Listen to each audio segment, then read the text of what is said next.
Okay, guys, let's start. It's 1:10, pero ang dami pang wala. Grabe. I know it's a Monday. Ang hirap kumuha ng willpower pag Monday, especially, patapos na yung sem eh. Okay. Pero we've waited enough, no, for your classmates, no, enough na yung 10 minutes. No, so I think we have to start. We have to proceed. Okay, so before we proceed to the discussion itself on the corrupt society, we didn't have a meeting, guys, di ba, nung Wednesday because it's part of consolidation days, no? So, nag-post na lang po ako sa ating Google Classroom. Ito yung naka-flash, no, ng details regarding your final examination. So the schedule is on February 3, 2023, which is Friday, 2:30 to 4 p.m. at room 201. Please let me know if kung meron mang conflict, no, para mai-address ko kaagad. Baka mamaya meron kayong exam din na hindi na nagkatalo. Pero ang alam ko kasi is that yung schedule namin is already tailored fit with the other departments' final exam schedule. So parang kinonsider na kung kailan yung availability and et cetera, ganun. So, pero kung sakali lang na mayroong conflict, no, please let me know as soon as possible. So it's Friday, 2:30 to 4 p.m. sa room 201. The coverage is basically buong finals, no, starting with the Comprehensive Agrarian Reform Law, no, RA 6657. We got this in we've had this in asynchronous class, no? Parang ito yung yung week after ng midterm exams, no? Hindi ko rin naman masyadong dinamihan yung yung questions dito, no? Just review the slides, okay? And then the history and evolution of the Philippine Constitution. Kasama dito yung setup ng Philippine government, no, the 3 branches of the government, no, yung ano dito? Affirmative. Legislative, executive, judicial departments, no, yung dito. Also the preamble, no. Guys, kayo ay mga ilan kayo dito? You guys are only 18 in this class ngayon, no. So don't tell your other classmates dun sa mga sa mga hindi mukhang mga maraming hindi papasok ngayon eh, no. Don't tell them, no, that I'm going to give you a tip, no. Review the preamble. Okay? And then Article 3, no, another coverage is Article 3 Bill of Rights, no, of the 1987 Philippine Constitutions from sections 1 to 22. Okay. And then, of course, yung i-discuss natin ngayon, no, Renato Constantinos, The Corrupt Society.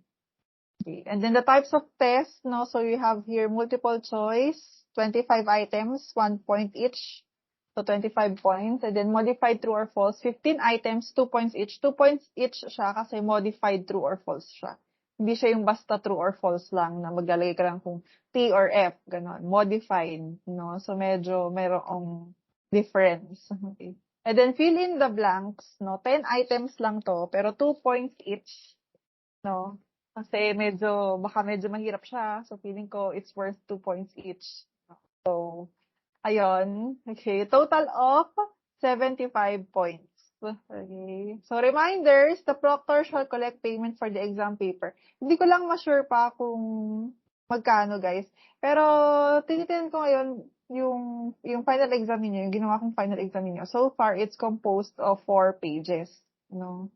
So far, hindi ko alam kung meron pang mga adjustments na kailangan pang gawin dito. I still have to review this within today, tapos bukas ako magpapa-print at magpapa-photocopy. Pero kung wala nang mga adjustments pa na mangyayari dito sa final exam niyo, then it's composed of 4 pages. No, 4 pages. Dati dun sa photocopy na pinag-anuhan ko dati, 75 cents. No, so kung 75 cents at 4 pages, then please prepare, no, approximately 3 pesos. No, try niyo nang mag-prepare ng mga up to 5 pesos siguro. No, pero actually, instruction din sa amin dati ni Ma'am Beltran, no, yung department head namin, is that try to minimize yung number of pages. So, I'll check pa. Baka pwede ko pang kontian itong final exam. Ang hirap gumawa ng exam, in fairness. Hirap talaga gawa ng exam. Siyempre parang ano 'to, ilang beses re-reviewin kasi baka mamaya may mali ako sa pagkakasulat ng instructions or meron akong question na meron palang loophole, hindi ko na-realize, gano'n. So, if ire-review ko pa 'to today 'no, 'tong final exam ninyo. So, kung wala naman na akong magiging changes and all 'no, it will be composed of 4 pages. Pinaka-max na siguro kung umabot ng 5 pero ayoko ng paabutin ng 5 'no. Kung puwede ko ngang bawasan, ta-try kong bawasan. Kayang pagsiksikin. Wag naman yung pagkaliit-liit na font na baka mamaya merong mga malabo ang mata sa inyo na hindi na mabasa. And then reminder to please be on time. No, late students shall not be allowed to take the examination. No, it will be the right of the proctor. Siguro kung sinong proctor niyo, baka ako. Baka ako pala. No? It will be the right of your proctor. Karapatan ng proctor ninyo na tumanggi no kung kayo ay malilate no sa pag-take ng examination. And as much as possible, ayoko sana nang mayroong magse-special exam. Kasi unang-una po ang hirap gumawa ng exam, sa totoo lang. Ang hirap pong gumawa ng exam, yung parang mag-iimbento ka tapos isha-shuffle mo yung una magkukuha ako ng questions mula sa CARP, tapos maya-maya tatalon ako sa TCS. Kasi 'di ba dapat ano siya, jumbled, gano'n. Tapos, kailangan malawak yung yung you're going to look at the whole picture. So, mahirap pong gumawa ng exam, sa totoo lang, 'no. Kapag na-late kayo or hindi kayo nakapag-take ng exam, 'no, then I will have to create a special exam. At ma-effort siya, 'no. So, in that case, i-a-allow ko lang kayo na hindi makapag-exam kung meron kayong valid reason. If the reason for your absence, no, on the day of the exam is not valid, at walang proof, no, kahit kung manghihingi rin ako ng kung necessary, manghihingi ako ng proof or ng letter from your parent or guardian, no. Kasi it's very burdensome. Na kumbaga, hindi naman yan basta kinuha ko lang sa kung anong hindi ko naman pwedeng ipa-exam sa inyo kung yung in-exam ng mga kaklase ninyo talaga, no? Kasi possible na magkaroon ng leakage, no? So, mag-a-allow lang po ako na magkaroon ng special exam kung valid po ang reason. Pag hindi valid, then sorry, then 0 for the final examination. But of course, syempre, talaga namang masama ang pakiramdam mo, talaga namang valid yung reason nyo, baka mamaya may sakit ka na, uubo-ubo ka na, wag naman sana syempre, di ba? Uubo-ubo ka na, tapos pipilitin mo pa rin pumunta sa school, baka mamaya makahawa ka pa ng ibang tao, wag naman ganon. No? Syempre yung mga ganon, may valid reason na yan, no, makakakuha naman kayo ng proof or ng letter from your parent or guardian with that. Just make sure lang na, yun nga, it's a valid reason. So, ayun. Ano pa ba yung huli kong reminder? Ayun lang naman. If you have questions or concerns on the exam, please approach your proctor quietly, respectfully. Hindi ko sure kung ako yung proctor ninyo nasa department yung namin yung approved talaga na Hindi ko na chinek kung sino yung proctor, no. Pero kung if ever hindi ako yung proctor ninyo, ask your proctor first, no. And then kung hindi masagot ni proctor, no, or meron kayong certain talaga na kailangang i-consult sa akin, then tsaka ninyo ako puntahan sa teka, tingnan ko nga kung saan ako. Final exam, check ko lang.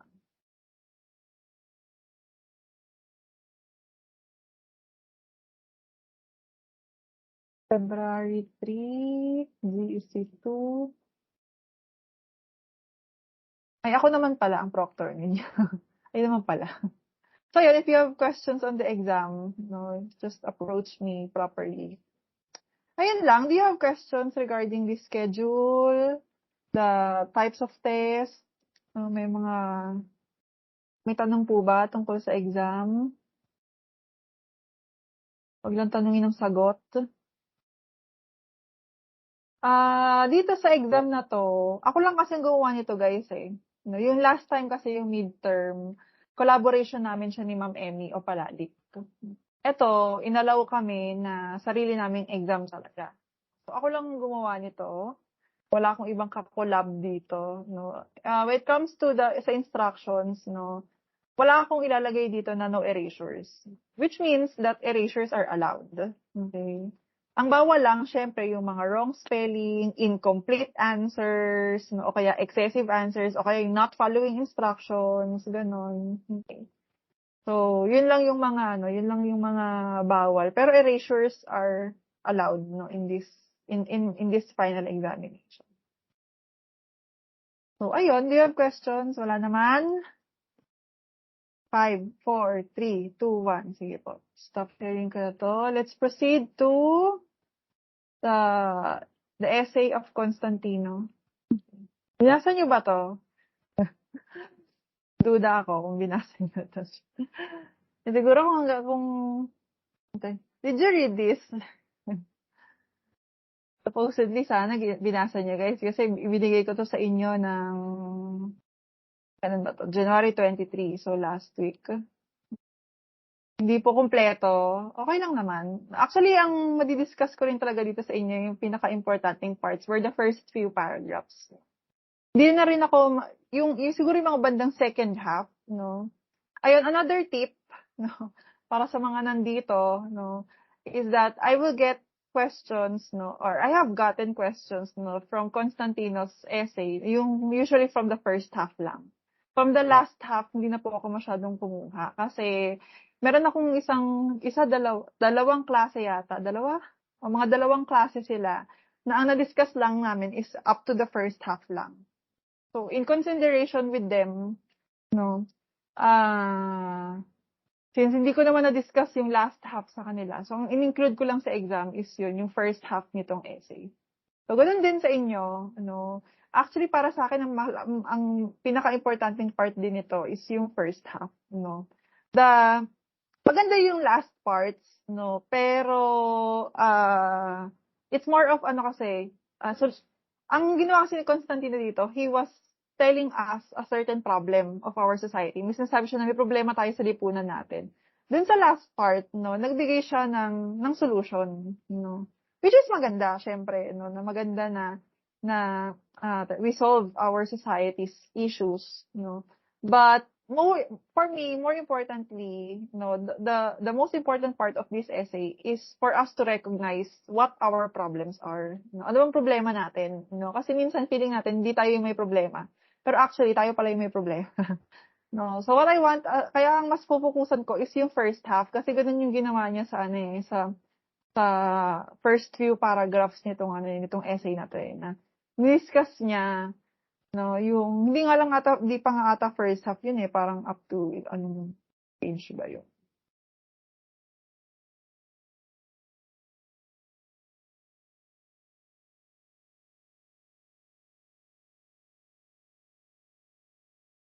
Parang dito up to 133. Wala pa nga sa half Okay. So, ayun, this is just going to be a short short topic, no. So, okay lang, no. Okay lang, Rod, no. Okay lang, Mr. Tony, yun to, kung hindi kompleto, no. Maganda.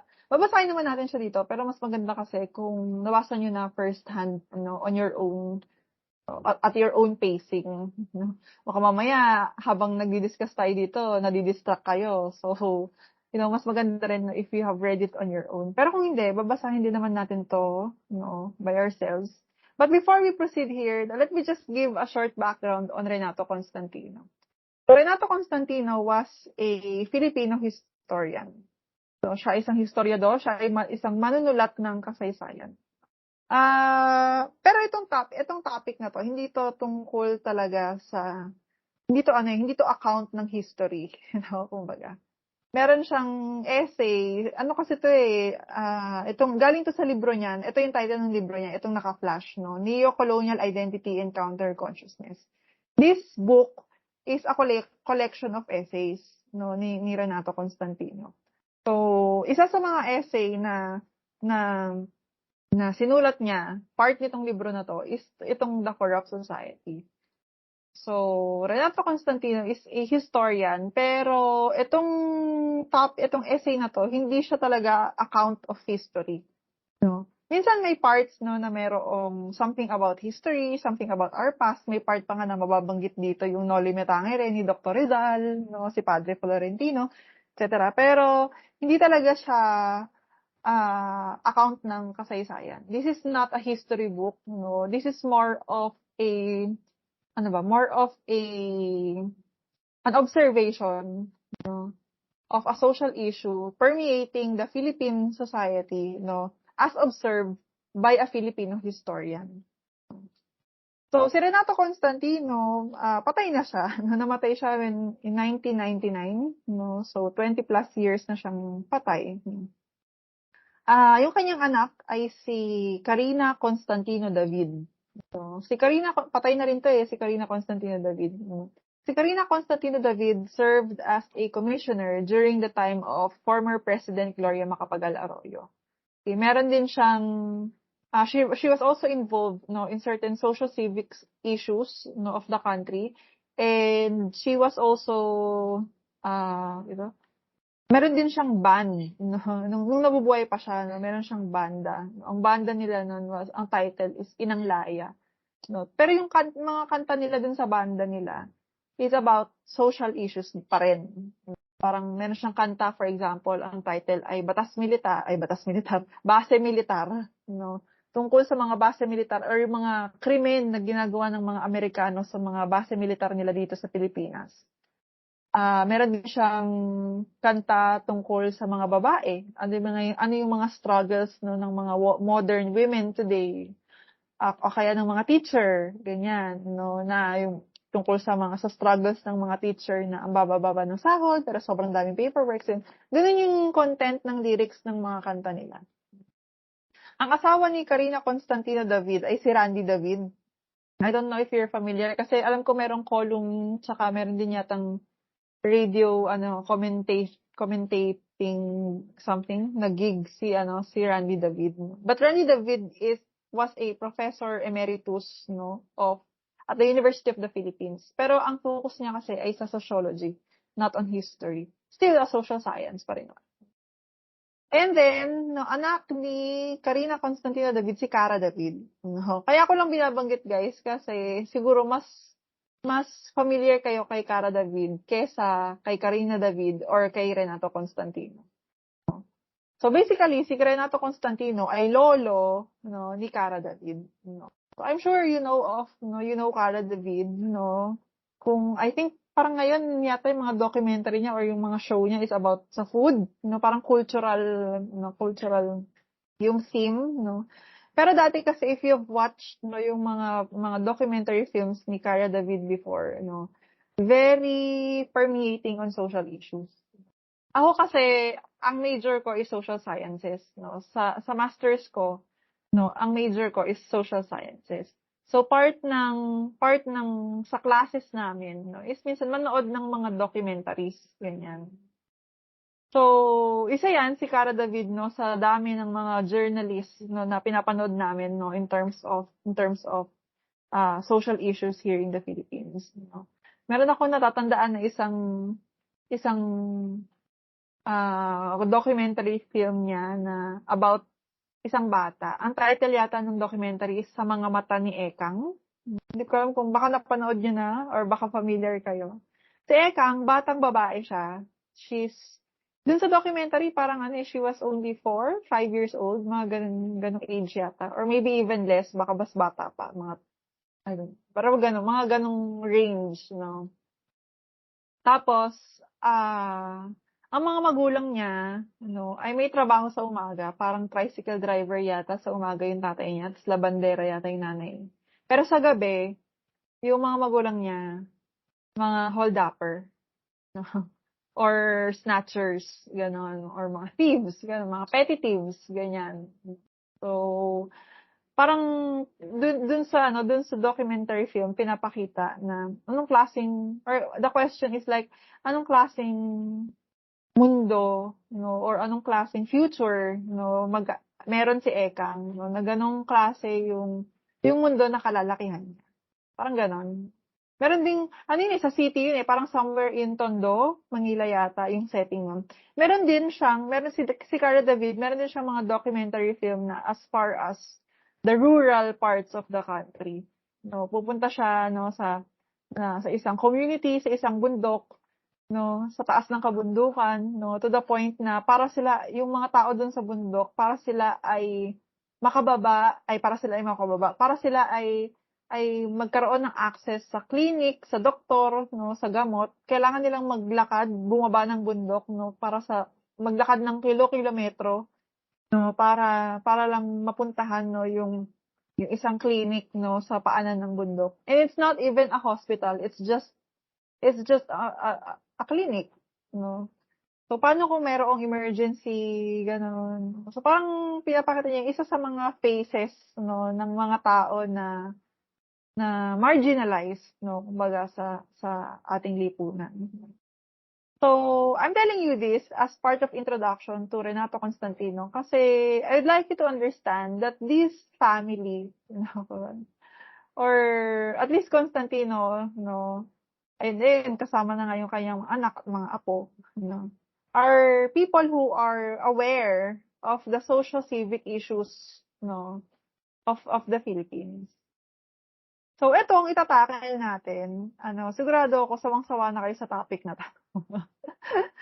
No, kasi lagi natin 'to naririnig. Bata pa lang tayo, no, lagi na natin naririnig ang salitang corruption. To the point na sobrang sanay na tayo, no, sa ano na 'to, sa term na 'to, no, that if our government, no, is something na clear of corruption, parang mahirap paniwalaan na. Ako din, no, I was born into this kind of view, no, in terms of our government. Parang namulat yung mga mata ko sa pag nanonood ng TV yung lolo ko, yung mama ko. Na pag nanonood sila, parang ang namulat ako sa point na laging ang government natin, no, laging corrupt, ganyan. So, kahit na magbasa ka lang ng dyaryo, no, sobrang daming cases, no, ng mga anomalya, no, sa gobyerno. Okay. So, however, this one is a little bit different, no. Yung corruption na tinutukoy dito ni Constantino is a little bit different. Note that this essay, no, itong libro talaga na 'to, itong Neo-Colonial Identity and Counter-Consciousness. Na-publish 'to 1960s. If I'm not mistaken, 1967, no. Okay. Pero itong The Corrupt Society, maybe a little earlier, no, mga 1963, 62, ganyan, no. Kasing tanda na 'to ng nanay ko. Okay. Okay. So, my mom is turning 59 years old, no. So ito, mga ganun na rin katanda tong essay na 'to. This is about 5 decades. This was written about 5 decades or almost 6 decades ago, no. And yet, kung binasa niyo 'to, no, or kung babasahin natin 'to, no, makikita natin na parang sinasalamin pa rin niya kung ano yung lipunan natin ngayon. Grabe, no, it was 5 dekada na o halos 6 na dekada na, no, yung lilipas, no, pero ganun pa din yung problema ng ating lipunan. So here, he's talking about the problem, no, of our society, no. So we'll read this, no. Can I ask I'll ask you to read, no, paragraph by paragraph, no. Madali lang 'tong basahin actually kasi tignan niyo 'to, isang paragraph na 'to, ayan, oh. Tapos meron ng next section, may next part na. Tapos ito ulit, no, short paragraph, no, tapos no, 'yun may ibang parts lang na medyo mahaba ng konti. Pero generally, no, mabilis lang siyang basahin kasi pwede kang mag-pause from one section to another, no. Kung pagod ka na magbasa dito sa effect not cause, edi pause ka muna, mamaya mo basahin tong Greatest Corruption of All. Parang gano'n. Kasi may title bawat section. So, it's an easy read. No. For me, it's an easy read. Sorry guys. Kasi philosophy major ako eh. Ganun talaga yung training sa amin sa pagbabasa eh. No? Hindi ko alam sa inyo kasi mathematics ang ninyo, mga engineering kayo eh. Majors kayo eh. No? Pero hindi naman to yung talagang pag long pages, no, ang super long pages, no, na read, no. So, isa-isahin lang natin para din naman para namnamin, no, kumbaga, no, wag natin masyadong bilisan. Okay. So, I'll ask you to read paragraph by paragraph. Na I'll ask someone, katulad ng ginagawa natin last time nung nag-discuss tayo ng Bill of Rights. I'll ask you to read section by section. Okay. And then, we'll discuss, no, after your classmate read. So, can I ask anyone to please read the first paragraph? Anybody? Layaw. Yes, Ayan. Miss Ayan Hernandez. Corruption is not merely a disease of our government. Corruption is a chronic malady of our society. There is a tendency today to view corruption as a phenomenon only of governmental function. This attempt to delimit the range of corruption to the governmental field and to ascribe to it present light in the country tends to obscure the real cause of our backwardness and poverty. Are the backward because we are corrupt, or is there a more basic reason of our economic poverty? Is corruption the cause or is it merely an effect? The attempt to make corruption the primary problem of our national life seeks to make us forget the real cause of our degradation and our apparently inherent propensity for corrupt activities. Okay, thank you, dear. So, here, no, Constantino was saying na lagi nating ina-attribute yung term na corruption sa gobyerno, no? Na lagi nating iniisip pag sabing corrupt, no, ay yung mga politiko natin yan. Ay yung LTO yan. Ay yung PhilHealth yan. Ganyan. It's always we always associate, no, the term corruption to the government, no? Pero sabi ni Constantino, hindi lang siya problema or hindi lang siya sakit ng gobyerno, no? Ito ay malalang sakit na, no, at matagal na sakit na, no, ng ating buong lipunan. Hindi natin pwedeng i-limit lang, no, i-limit yung view ng corruption, no, doon lang sa government. Okay. So we have to think, no, that there are actually larger phases, no, or a larger scale, no, of corruption. It's not just within the government. Next, punta tayo sa the vicious circle. After nito, ito. Tapos patatapos dito. Ang next na part niyan dito po. Okay. So, who can read? Sino po pwedeng mag-read, magbasa? The vicious circle.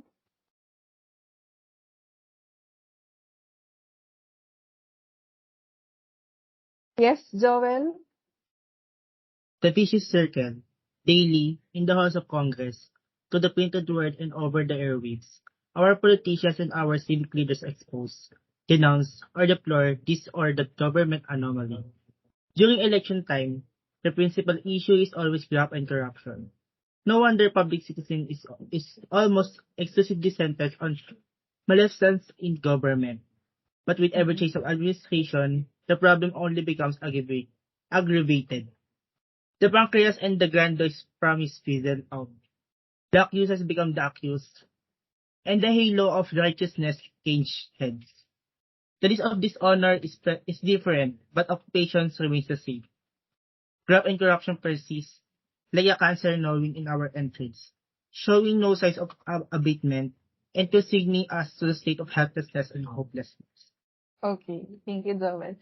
So, the vicious circle, no, basically it's like a cycle, no. Corruption is a cycle, no, within our society. Sabi nga dito, daily in the House of Congress, through the printed word and over the airwaves. So, basically, tinutukoy niya dito is the media, no. Printed word, no, dyaryo, no. Airwaves, radyo, no. Hindi pa kasi masyadong, may mga TV na yata nung panahon na to, pero hindi pa ganun kadami or hindi pa lahat ng bahay may TV. Hindi katulad ngayon, di ba? Sobrang basic na ng TV ngayon sa bawat household eh. Okay. So, laging ang media nila, nakakasagap sila ng balita sa pamamagitan ng mga dyaryo, no, o kaya ay radyo. So, sa pamamagitan ng media, no, meron silang laging nababalitaan na anomalya sa gobyerno. No, tuwing election daw, ang principal issue, ang laging number one issue is always graft and corruption. No? Kaya siguro yung publiko, no, ang concern natin is laging naka-center, no, sa government. No? Pero sabi dito ni Constantino, no, kada magpapalit ng administrasyon, no, lumalala lang yung problema. No, yung mga pangako, no, during the campaign, no, unti-unting nagfi-fizzle out, no. Pag sabi natin nagfi-fizzle out, yung parang mga bubbles sa soft drinks. 'Di ba? Pag nag-bubble sa soft drinks, unti-unting nagpop-up, unti-unting nawawala. No? Parang ganoon din daw, 'di ba, kapag yung mga politiko natin, 'di ba, kapag election, no, ang daming sobrang grand ng mga nila, ng mga promises nila. No, ng mga plataporma nila, ganito yung gagawin nila, etc. No? Pero pag nakaupo na sila, it becomes, no, yun, unti-unti na nawawala. Okay. Eventually, the accusers become the accused. No? Okay. Nagpapalit-palit lang ng ulo, no, yung halo of righteousness. No? But still, no, graft and corruption persists. No? Tuloy-tuloy pa din. No? Even if nagpapalit ng administrasyon, no, ganun pa din, no, ganun pa din yung nangyayari. You know, we are still in the state of helplessness and hopelessness. Okay. Next part, no, effect not cause. Can I ask anybody to read effect not cause? Maiksi lang to. Yes, Mr. Tolentino. Effect not cause. Not all the oratorical imprecations hurled against graft and corruption by professional paragons of honesty will change the fact one with. And we shall continue knocking our heads against the wall as long as we fail to recognize two facts. Number one, the government graft is only a part of the larger corruption of our corrupt society. And number two, that this corruption, both general evil and its particular governmental manifestation, is not the cause of other problems, but the consequence of a fundamental defect in our national life. Let us first learn to recognize the various phases of corruption. Okay, thank you. So, we always attribute our problems, no, to corruption, 'di ba? Na kaya tayo mahirap na bansa kasi corrupt yung natin, yung mga politiko natin. Kaya tayo nasa third world country tayo, no, kasi corrupt yung gobyerno natin. Okay. But dito, no, sinasabi ni Constantino na yung government graft, no, o yung corruption sa gobyerno ay parte lang ng isang mas malaki pang klase ng corruption na makikita natin sa ating lipunan. Okay. And that corruption is not the cause, but mainly this is the consequence and effect, of a larger cause, of a more basic cause, Okay. So ginawa ni Constantino dito is that we have to check, ano ba saan ba natin makikita yung iba't ibang phases ng corruption? Kasi kung lagi lang natin nakikita yung sa gobyerno, pero baka mamaya hindi natin napapansin, tayo din pala, bilang isang estudyante, ako bilang isang guro, bilang isang ordinaryong mamamayan, baka tayo rin pala, ay gumagawa, or nagpa-participate, sa mga corrupt activities. So, pinakita niya dito, sa mga next part, pinapakita niya dito, ano ba yung mga iba't ibang phases of corruption na ginagawa natin. Makikita natin sa iba't ibang parte ng lipunan natin, na hindi lang sa government. So next, let's go to this one, the greatest corruption of all.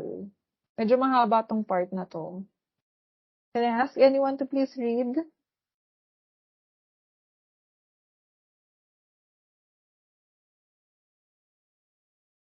Ayaw niyo basahin. Ako na lang magbabasa. Okay lang ba kayo, guys? Sige, ako na lang magbasa. Ayaw ninyo.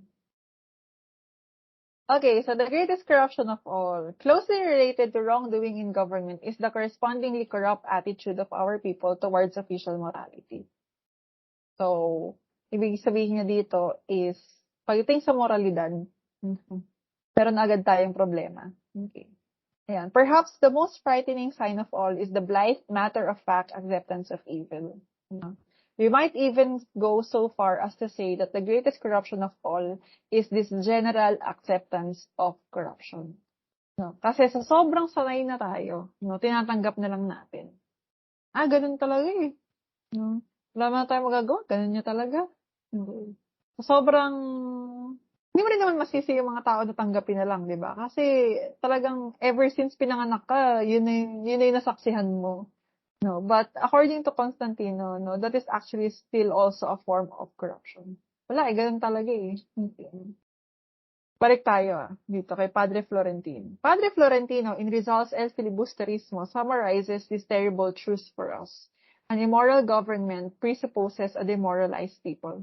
A conscienceless administration, greedy and servile citizens in the settled parts, outlaws and brigands in the mountains. Like master, like slave, like government, like country.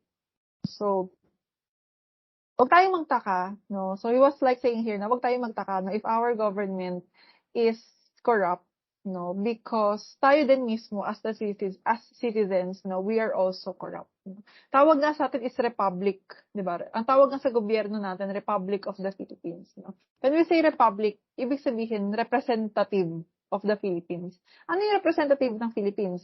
Edi yung gobyerno natin. Sino yung representative ng Philippines? Edi yung mga politiko na inelect natin. So if the government is corrupt, then it's just a reflection, of the citizens, of the corruption of the citizens as well. Tutuloy tayo. Okay. We are demoralized. In our attitude towards government, we exhibit a distorted sense of values. We regard though lightly and instinctively think of ways and means of circumventing it. Minsan sa mga batas, even a simple rule, a simple ordinance, ang laging instinct na nating mga Pilipino is, paano ko kaya lulusutan yan?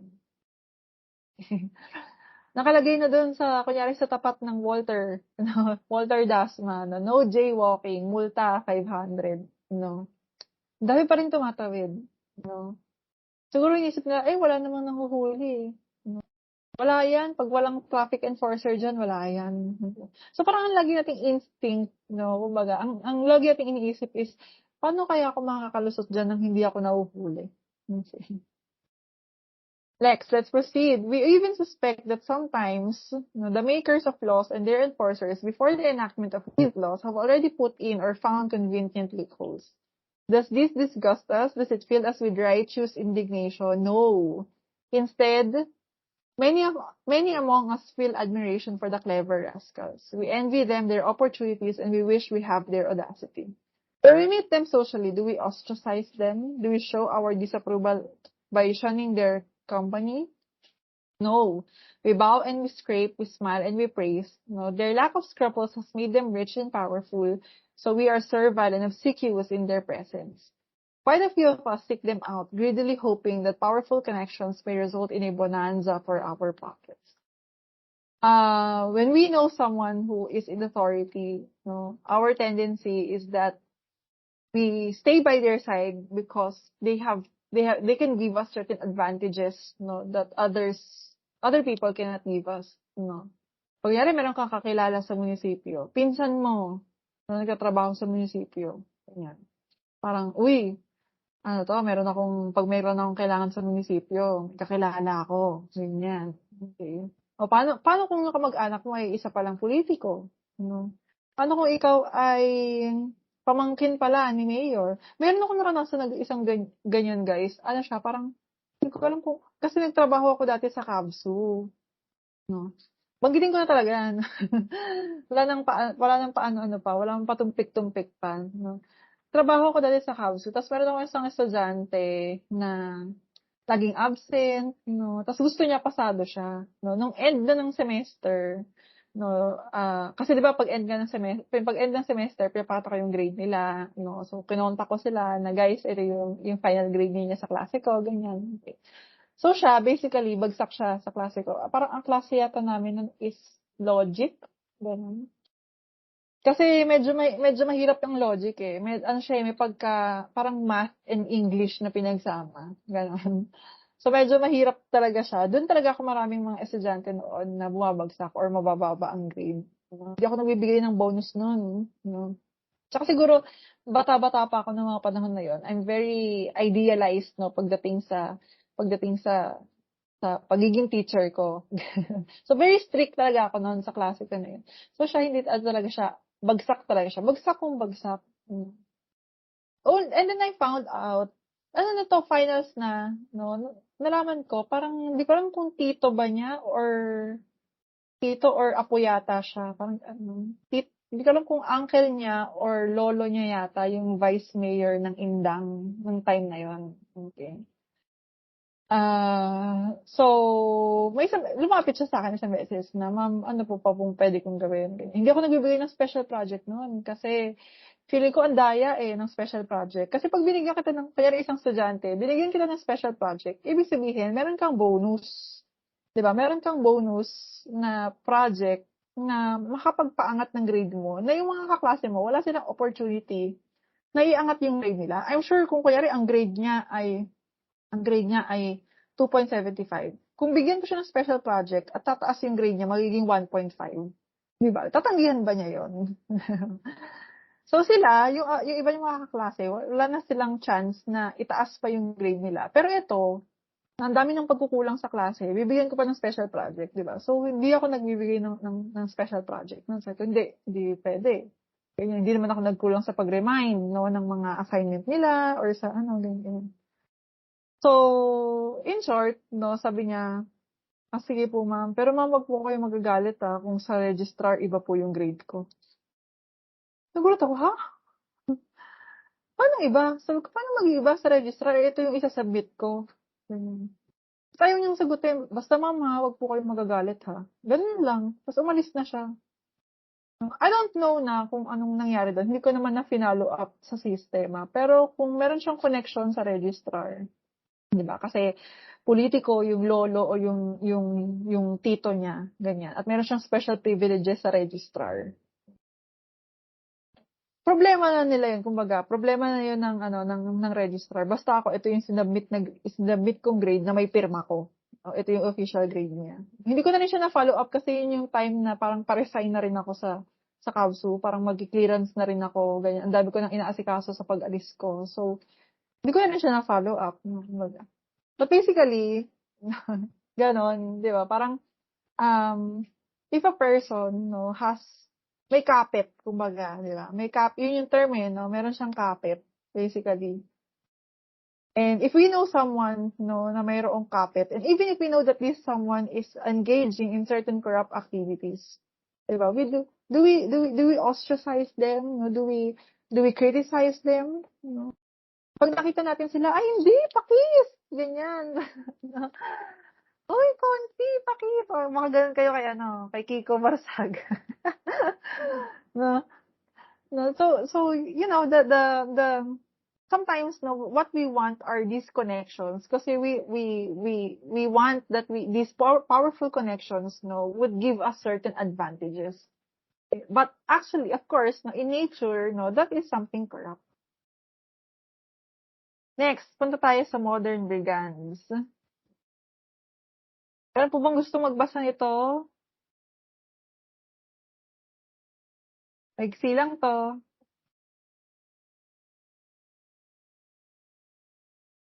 Wala. Ayan, sige. Yes, Lawrence. Atienzo.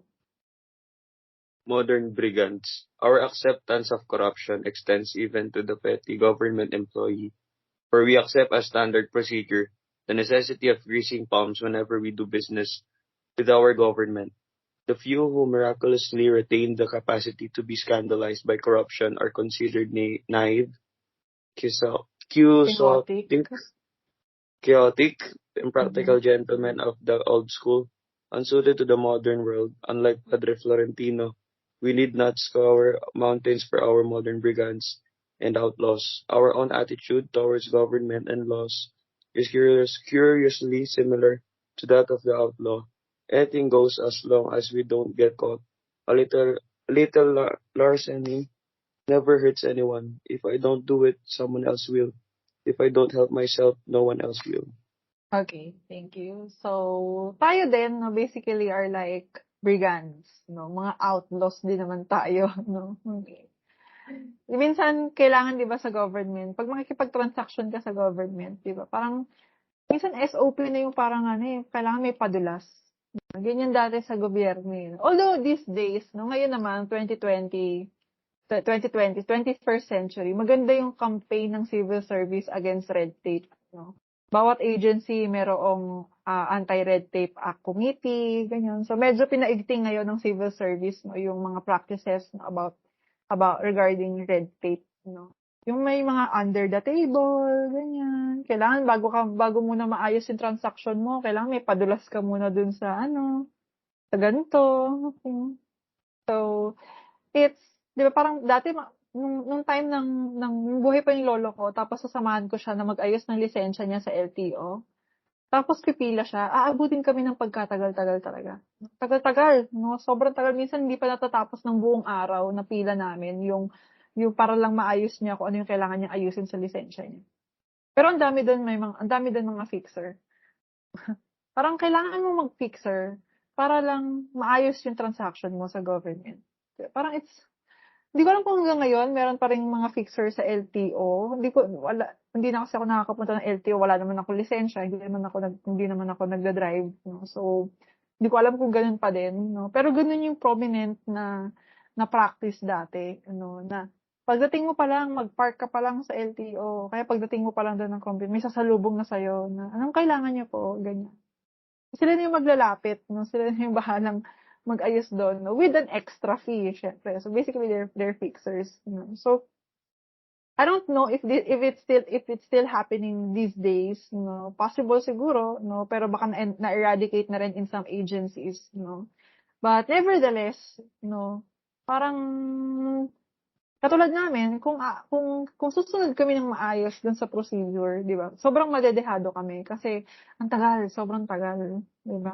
Okay. So, ngayon, ang nagiging katwiran ng mga Pilipino is that anything goes as long as we don't get caught. Okay lang yan, basta hindi ka nahuhuli. Okay lang yan, tawid ka lang, wala naman nanguhuli dun eh. Sige, liko ka dyan, wala namang wala naman nakabantay eh. Okay. It's like saying na, ganun din naman ginagawa ng iba eh. O kaya gagayahin mo yung isang gumawa ng hindi tama. Tapos hindi siya nahuli, ikaw yung nahuli. Ginaya ko lang naman yung isa eh. Sumunod lang naman ako sa kanya eh. So, we have this certain acceptance kasi, no, that this is what we should do or this is how we should behave, no, because a little larceny never hurts anyone, you know. Konting paglabag lang doesn't hurt anyone, kumbaga. Okay. But those are actually corrupt attitudes. Next, we get what we deserve.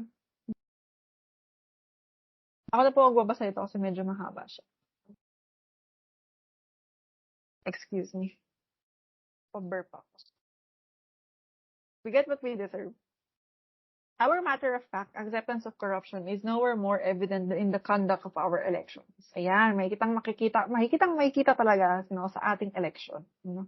We affirm as an elementary truth the proposition that only a man with money should run for office because no one will work for him unless he can give out the pesos.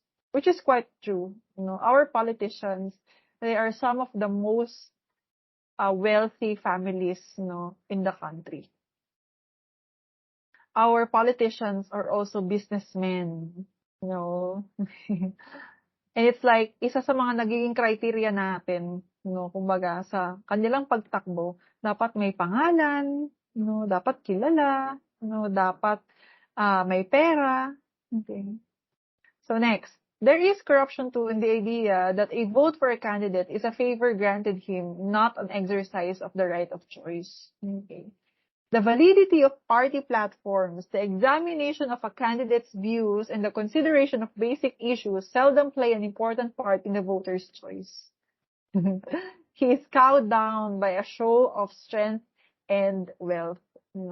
Kaya maganda, di ba, nung nakaraan na 2022 elections, nung May 2022, before mag-election, ang daming dinaanan na debate, ng mga kandidato. Kasi, with these debates, with these question and answer portions, makikita mo, ano ba yung mga perspective nila sa buhay? Ano ba yung mga view nila, sa buhay? Ano yung priority nila? Priority ba nila ang magkaroon ng greater competition in the market para paigtisin ang ating ekonomiya? Or priority ba nila yung ating mga local farmers?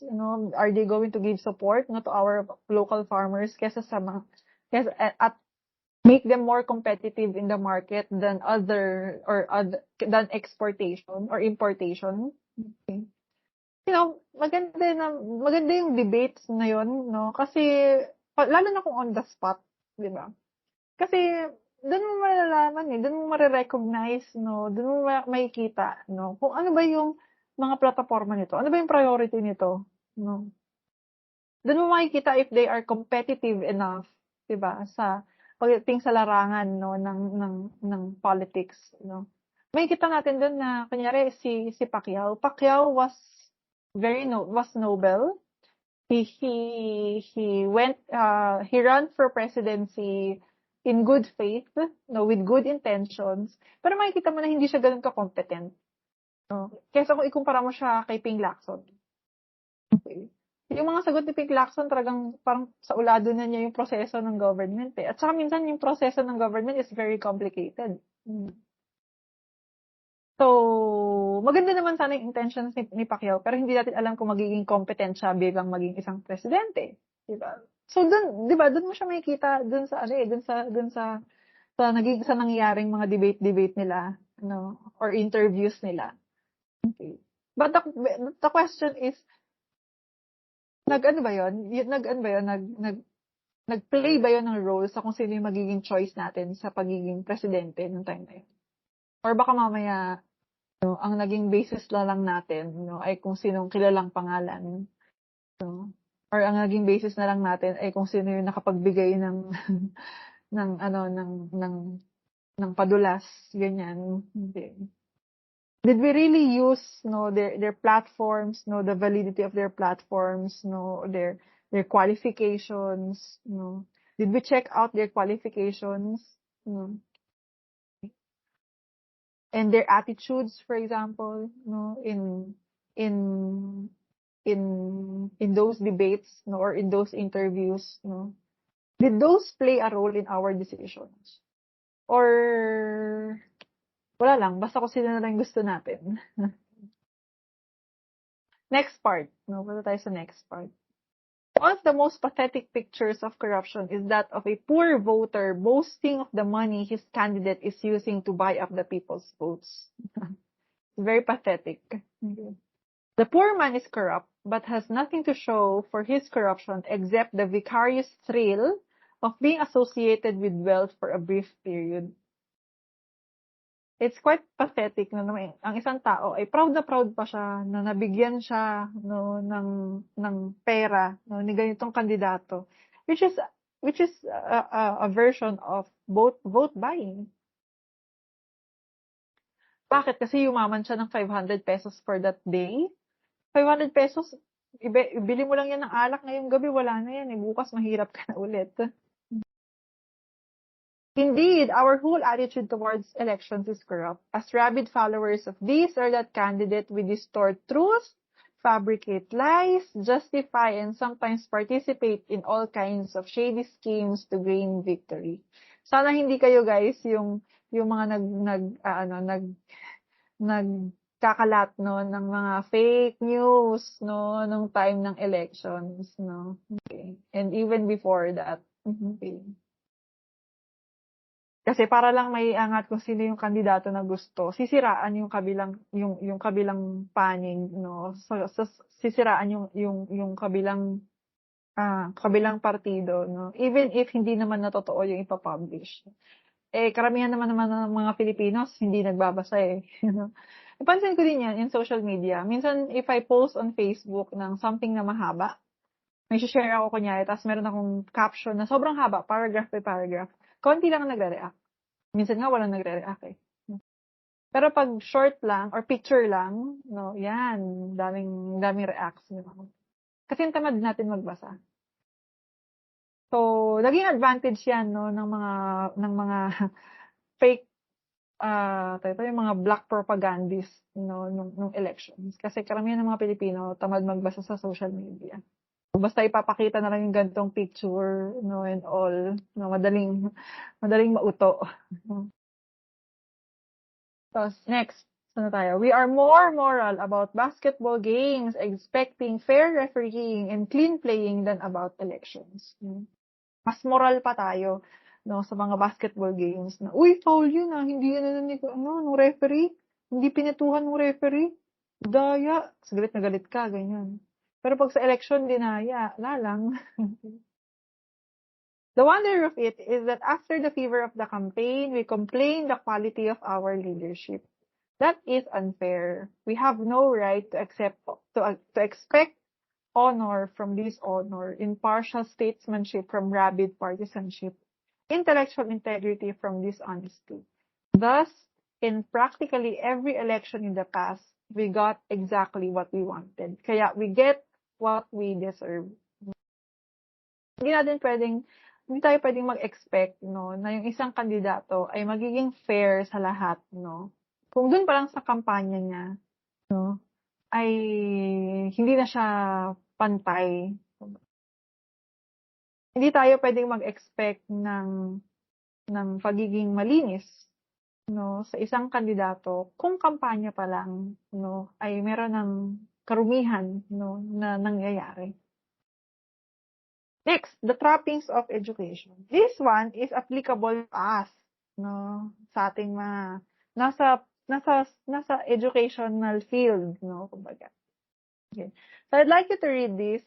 Ito lang, the trappings of education. Can somebody read this, the trappings of education? Maiksi lang yan. Yan lang yung paragraph na yan. Naka-flash. Anyone? Uy, pabasa naman ako, guys. Kailangan ko po magmakaawa dito. Hala, wala. Tawag na lang ako. Ayan, sige. Yes, Alzec. Yung naka-highlight lang po, ma'am. Naka-highlight? Ay, Ito, wait. Ano po, ma'am? Ito, the trappings of education. Okay po, ma'am. Itong buong. The trappings of education. We point proudly to the thousands of educational institutions that abound in this country.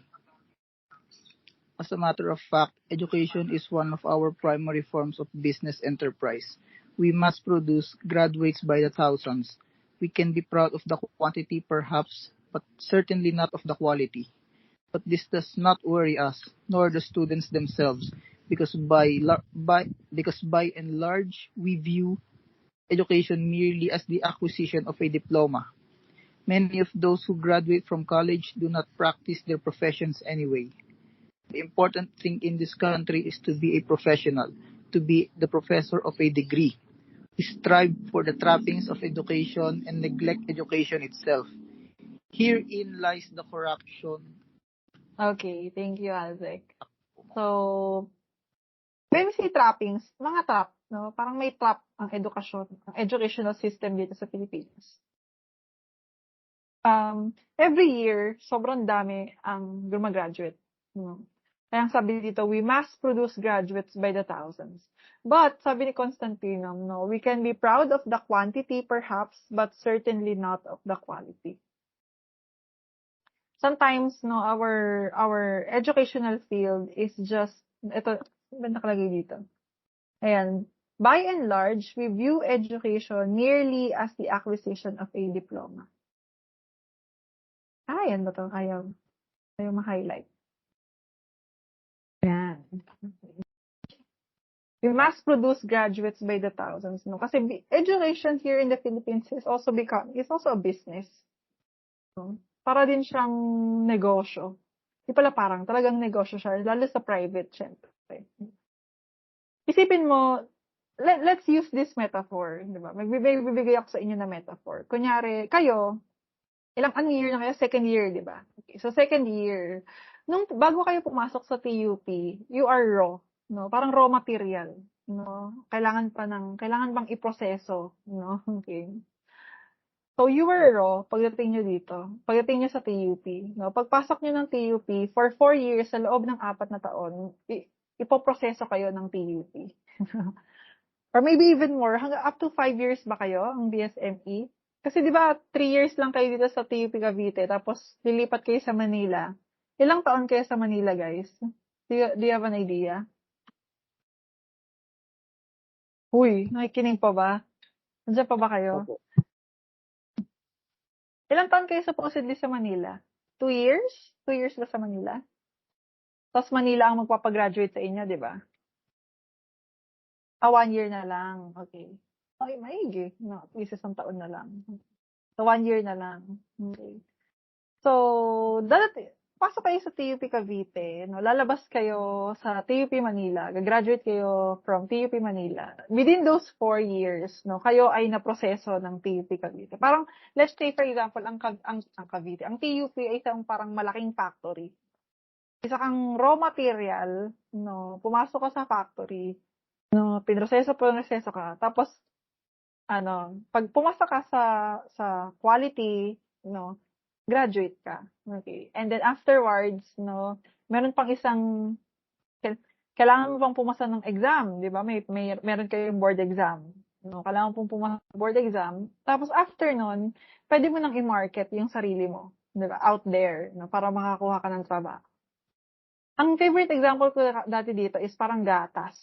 No? Di ba ang gatas, kunyari, kukunin mo siya sa mga baka, no? Kukunin mo siya sa cow, no? Ipoproseso ng machine, no, sa isang planta, no? Tapos, paglabas na siya, kailangan mapasa niya yung quality test, no? Kung hindi, reject siya, yung gatas. Pag pumasa siya dun sa quality test, no, dadalhin na siya sa grocery, dadalhin siya sa supermarket. Iba't iba ang brand, no? May Alaska, may Bear Brand, may Nido, no? May Nestle, Magnolia, etc. Parang ganun din kayo. Ako, ganun din. No? Pumasok ako sa school, no, isang raw material. Pinroseso ako ng planta ng school.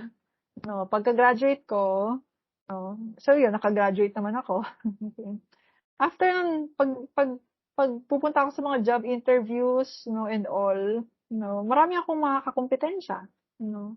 Ako, ang brand ko, Lasal. No, kasi graduate ako sa Lasal eh. Okay. Tapos yung mga kakompetensya ko noon, no, some of them, no, are from other universities. No? Maybe some of them are from PUP or UP, no, or UST, ganyan. Paglabas mo doon sa factory, paglabas mo doon sa planta, no, pwede mo nang i-market yung sarili mo. So, it's like a business, di ba? So, parang siyang isang malaking negosyo, kumbaga. Parang kang isang gatas, no? Kumbaga, na pagka-proseso sa'yo, no, pwede ka nang ibenta. Okay? At pagkakitaan, no, kumbaga. But here, no, sabi dito ni Constantino, no, we often view education as just an acquisition of diploma. No, parang ang laging goal natin, bakit kayo pumapasok? No, bakit kayo nag-aaral? No, I don't think because you really love the subject. No. Ako din ganun din ako, no. When I enrolled in my masters, no, kaya lang ako nag-enroll sa masters para maging permanent ako, tapos tataas ang sahod ko, you know. Hindi dahil sa gusto ko talaga mag-aral. Favorite ko ang social sciences, no. Ang saya ko pag natututo ako sa social sciences. No, hindi ako nagmamasteral because of the learning. No, nagmamasteral ako para lang makuha yung diploma ko, na masabi na nakatapos ako ng masters at eventually, no, tumaas yung sahod ko bilang isang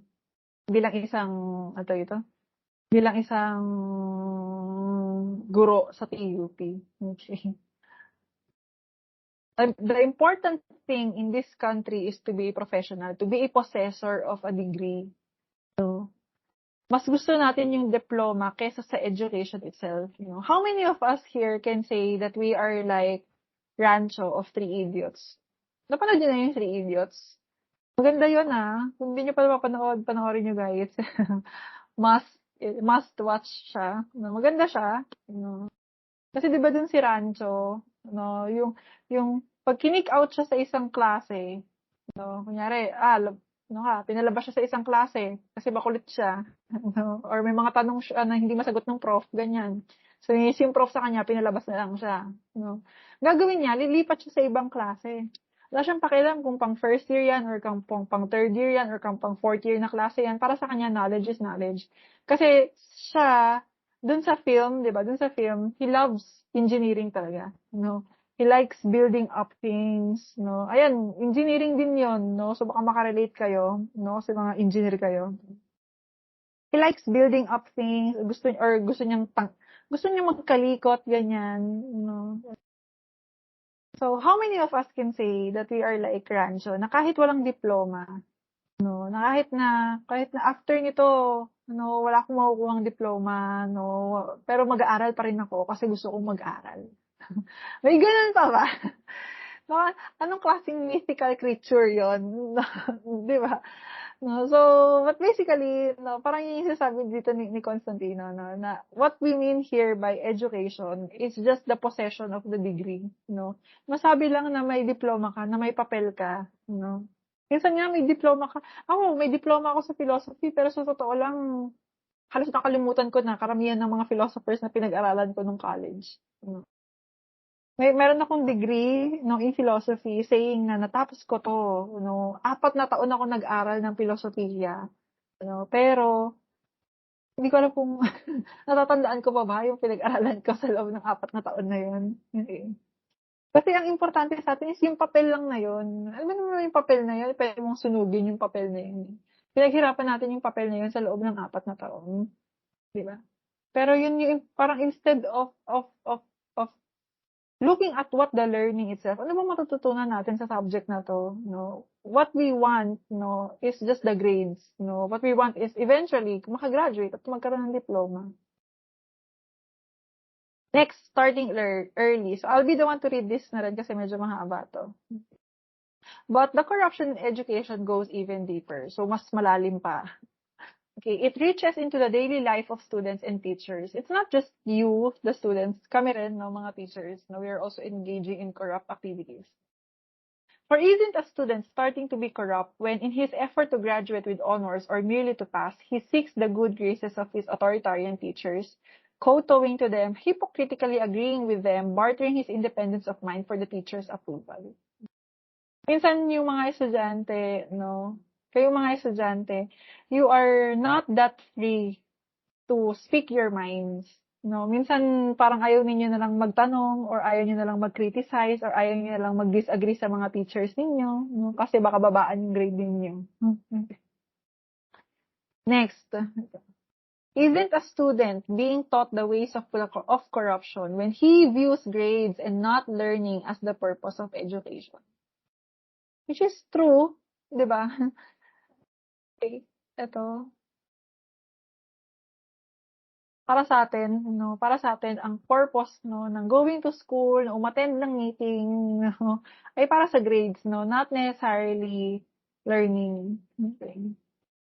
Isn't a student tempted to be corrupt when he tries to fulfill certain requirements, no matter how, because the act of fulfillment and not the learning to be derived from it is considered primary? Di ba natuturuan ang mga estudyante na maging corrupt, Kasi, kumbaga tinuturuan namin kayo na basta may maipasa lang. Hindi yun dahil sa may matututunan ka doon, Basta kailangan mo lang maipasa, I think, hindi ko naman kayo sinisisi, guys, Kami rin kasing mga teachers, ganun eh, Minsan, may mga times talaga na may mga hinihingi sa amin na parang for compliance lang talaga. Totoo yun, no? Hindi lang din yun sa TUP. Sa lahat ng institutions, actually, no? Lalo sa mga DepEd, ganun, no? Lalo na yung mga teachers na nalulunod sa mga paperworks, no? Halos lahat yun, mainly for the sake of compliance lang. Kailangan lang may mai-submit, no? Kumbaga, okay. Not necessarily because it will serve the purpose, no, for it. I think it's the whole system that is, yung sistema talaga, no, it's the whole system that has the problem, no, na kada kembot, no, kailangan may ma-comply. Ganun. It's not just an individual, or it's not just the student's fault. It's not just the teachers, it's not just the administrators, no, it's not just the government, no, it's system wide, no, lahat tayo dito may kasalanan. Na kailangan mo lang ma-submit, no? Kumbaga, for the sake lang na ma-submit. Kami din minsan ganun, no? Ako nga, meron ako isang klase, no, na, yung klase ko ay GEC 8 Ethics, no? Ang final exam namin sa Ethics ay debate, no? Nagdebate sila, no? On moral issues, no? Nag-debate kami about same-sex marriage, about euthanasia and suicide, about hookup culture, ganyan, yung mga controversial issues in ethics, yan, pinagdebatehan namin. For me, ang mga estudyante ko, dun sa debate nila, sa tingin ko, their research, parang katulad sa inyo, di ba? Yung research ninyo, at saka yung presentation, for me, that's enough for an exam, you know. Kaya hindi ko sila pinag-final examination. So, sabi ko sa kanila, ang final exam na nila is yung debate. However, kailangan ko kasi ng iba pang mako-compute. No, hindi lang naman pwede na yung buong finals nila ay naka-anchor lang doon sa debate. Kasi sa course guide, sa syllabus, no, kailangan meron pang class participation, merong quiz, no. Saan ko kukunin yun? So, ang ginawa ko, nanghingi ako sa kanila ng reflection papers. So basically, kaya lang naman talaga ako nang hingi ng reflection papers, no, is basically kailangan ko lang ma-comply na kailangan ko mag-compute ng grade nila. Not necessarily because na I really want them to reflect. Siguro parang secondary na yun. No? It's more of, kailangan kasi may ma-comply ako na grade nila, may pagkukunan ako ng grade nila. No, kasi sa sistema kailangan nakalagay kasi sa sa syllabus na kailangan may quizzes, may classwork, ganyan. Okay. Kailangan mag-comply kailangan mag-submit So kami rin, naiipit din kami sa ganung klaseng system. Kayo rin, ganun din, no? So gagawin namin, manghihingi kami sa inyo. So kayo din, dahil ang dami na halos lahat ng subject ninyo ay nanghihingi ng mga kung ano-anong eklavu or mga kung ano-anong requirements, di ba? Minsan nakakapagod, nakakatamad magpasa. So, mapapasa ka na lang for the sake lang na may maipasa. No? Basta nagpasa ako. Ganun, no? So, hindi ko kayo masisisi, no? Huwag nyo rin naman kaming sisihin, kumbaga. Meron lang siguro talagang problema, no, sa sistema natin. It's like corruption itself, no, is embedded, no, within the system that we are living in. Ayan, next. And if from these students come from some of our future educators, or shall we not be perpetuating standards of value peculiar to a corrupt society? Ayan, kami na yan. Kami na yung mga teachers dyan. The recent scandal, wag na to, part na to, kasi may issue kasi nung time na sinulat to ni Constantine. Ito, the crux of the whole matter is our corrupt view of education, not as a desirable end in itself, but merely as a means for securing our material goals. Tayo ay nasa school, tayo ay nag-aaral, hindi dahil sa gusto talaga natin na matuto, hindi dahil sa gusto talaga natin yung course, hindi dahil sa we love learning, but mainly because kailangan lang natin siya kasi in the future, kailangan nating yumaman. Okay, pare-parehas naman yata tayo na halos lahat ng dahilan. Siguro kung meron mang iba ang dahilan sa atin, it's maybe some of us, meron pa rin naman tinatawag silang exemption to the rule. Looking at this corrupt society, one is tempted to say that the only uncorrupted individuals are the children. Mga bata lang daw ang hindi corrupt. Kasi nung bata pa lang kayo, no, while young, they are eager for the substance of learning itself. No. Ano yun, nung mga bata kayo, or siguro baka may kakilala kayong mga bata ngayon, baka meron kayong mga pamangkin o mga kapatid na maliliit, no? Di ba pag nagtanong sila, hindi sila nagtatanong kasi gusto kanilang ipahiya. Hindi nagtatanong sila hindi dahil sa magkakapera sila, no? Wala silang ibang agenda sa pagtatanong nila. Nagtatanong lang sila kasi they are just curious, no? Gusto lang nilang matuto, gusto lang nilang malaman, no? Na bakit puti ang buhok ng mga matatanda? Bakit nagiging puti? Ba't hindi nagiging blue? Ba't hindi nagiging red? O kaya bakit kailangan pang pumuti? Ba't hindi na lang black all throughout or blonde all throughout na buhay ka? So, hindi sila nagtatanong kasi may iba silang motive, no? Hindi sila nag-experiment or just because may makukuha silang grade or may makukuha silang kung ano, they are just asking questions because they are curious. They are wondering. Sila ay nagtataka. Tapos pag pinasok na sila sa school, ayan, doon na nagiging corrupt. Bakit? Kasi sa school, inintroduce yung may star. Oh, pag may star ka sa sa kamay, pag uwi mo, very good ka. So, yung bata, tinuturuan siya, bata pa lang, na ang goal niya is yung star, hindi yung matuto talaga. Okay? Kasi doon siya pinupuri sa star. Wow, ang galing, daming stars. I have a 5-year-old niece, meron akong pamangkin, na 5 years old, We went to Laguna last week, kasi nandun ang mom ko binibisita namin siya once in a while. Nandun sa kanya nakatira yung pamangkin ko, so nag-aalaga siya ng apo. Tapos yung pamangkin ko may pasok siya ng 11:30 until 3 o'clock. Pag-uwi niya ng 3 o'clock, unang-unang tanong sa kanya ni mama, "Oh, may star ka?" Yung tanong sa kanya ni mama, "May star ka?" Sabi niya, "Wala eh." So, hindi naman sama-sama na magkaroon ng star, kaya lang parang minsan, to the point of mas pinapahalagahan natin yung stars, yung grades, kaysa sa learning itself, Okay. Meron akong isang napanood dati na speech ng isang valedictorian. Ang ganda ng speech niya. Sabi niya, naging valedictorian siya kasi she was a slave daw. Parang siyang machine, na naging slave siya or naging slave siya ng grades. Minsan magtatanong siya sa prof niya or sa teacher niya, para magkaroon siya ng extra credit. So siya, habang siya ay nasusunog ng kilay, para lang tapusin lahat ng mga assignment, and all, Yung mga kaklase niya ay busy na maging human being. Yung mga kaklase niya ay busy na makinig ng music, busy maglaro ng sports, busy gumawa ng mga bagay na ine-enjoy nila sa buhay nila. Habang siya ay talagang kayod lang ng kayod para lang magkaroon ng extra credit, extra points, extra grade. So sabi niya para daw siyang slave or para siyang machine.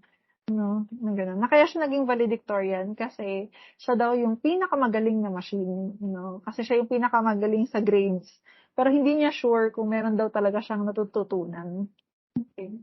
I'm not saying, guys, na wag kayong mag-ayos ng grades ninyo.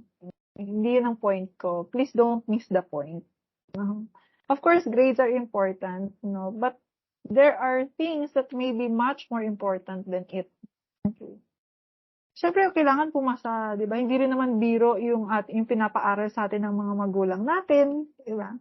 Hindi rin naman biro yung mga sakripisyo ng mga magulang. So, kailangan talagang graduate. But, grades is not always the basis of intelligence.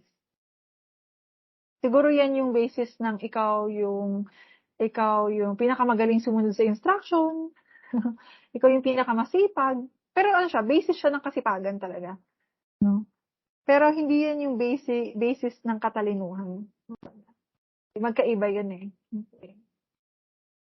Ayan, so children, no, they speak their minds, they question, and they disagree. No, yet, under corrupt conditions, how quickly they learn how to compete with the other fellow for grades and scores. How readily they adapt themselves to the necessity for hypocrisy, for submission, for unquestioning conformity. The seed of corruption is planted early and grows fast. The most successful students possess it to a greater degree.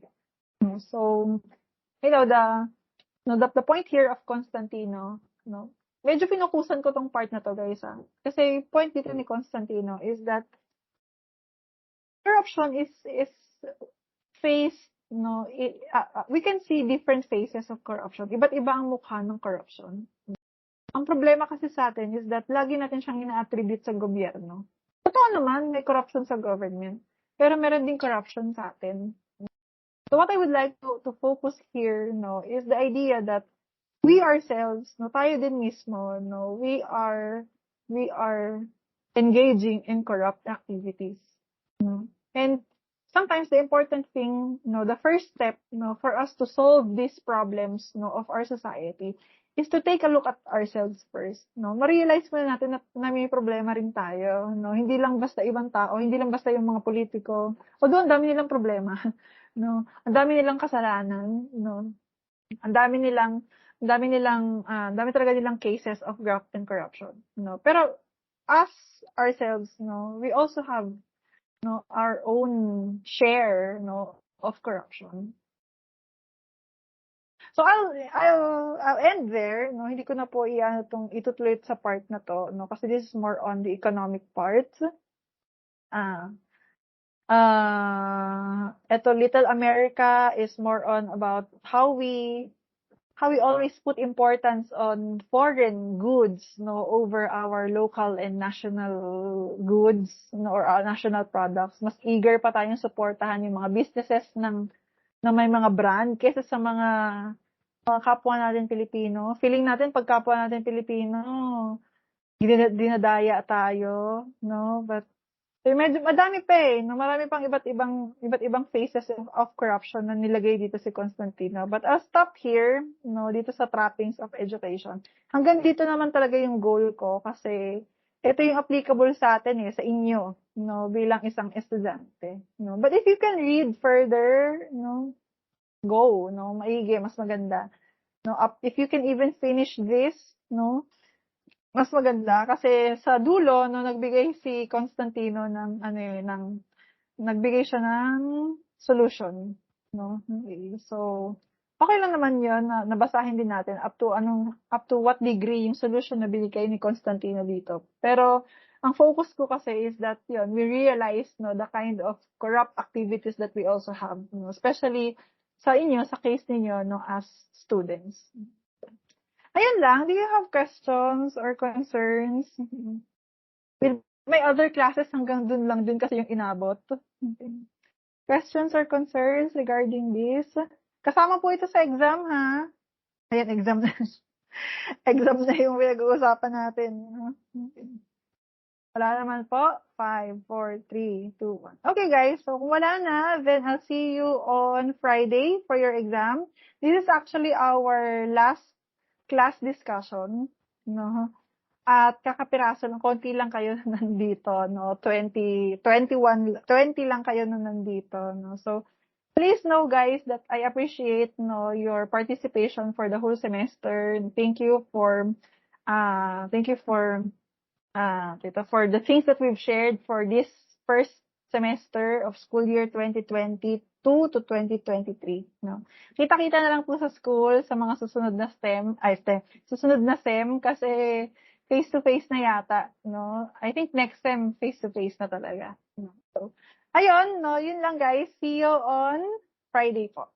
If you have no questions, then you may leave.